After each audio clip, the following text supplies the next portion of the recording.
Amanda was excited for her first Christmas at Grandpa's old farmhouse, though her brother, David, wasn't thrilled.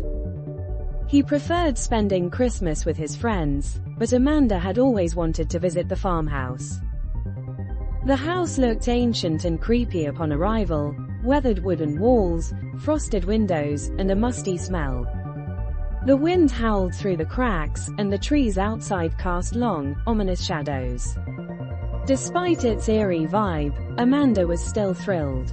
David immediately expressed his discomfort, calling the place so eerie, but their mother brushed him off. The family had been told stories about Grandpa's odd behavior before he moved in with them, including strange occurrences at the farmhouse, but Amanda didn't pay much attention. She was too caught up in the excitement. When they arrived, Amanda helped her dad with the bags and noticed the door had a large, old lock. Her dad revealed a treasure chest-like key, and when he unlocked the door, they heard a blood-curdling scream echoing from inside. Amanda's heart raced, but when she called for her dad, she couldn't find him.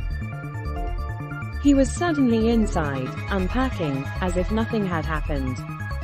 She was deeply confused, but tried to shake it off. When she went outside to join her mom and David, she was still unsettled by the strange feeling in the house. Then, it became even more unsettling. David and her mom mentioned things she didn't remember saying, and Amanda started to feel like she was losing her grip on reality. Had she really seen her dad outside? Was there something wrong with her mind? Later that night, Amanda went to her room to rest. The room was dusty, filled with spider webs, but the bed was soft and inviting. She lay down, still rattled by everything that had happened, and soon fell into a deep sleep. But in her dreams, things took a dark turn. A figure appeared, grinning at her with an unnatural smile, his limbs floating unnaturally. Amanda tried to scream, but no sound came. She felt herself running, but her legs didn't move. It was like she was stuck in place, unable to escape the figure who closed in on her. Just as the figure reached her, his hands grabbing her throat, she woke up, sweating, gasping for breath. Her mom was beside her, looking concerned. Amanda brushed it off, saying she had just had a nightmare. But the feeling of dread wouldn't leave. The next morning, the family went about preparing for Christmas. Despite the festive mood, Amanda felt drawn to the chimney as she decorated. Once again, she heard whispers, at first faint, then clearer and more urgent. "He's coming. No one will survive," the whispers warned. Amanda tried to ignore it, but the fear lingered. The house, despite being decorated with Christmas cheer, felt strangely cold and unsettling.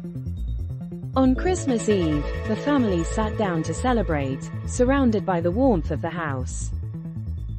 But as they began to enjoy their time together, a loud bang echoed from the roof, followed by heavy footsteps.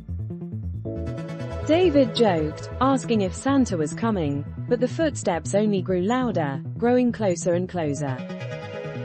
The temperature in the room suddenly dropped, and the family shivered in the cold.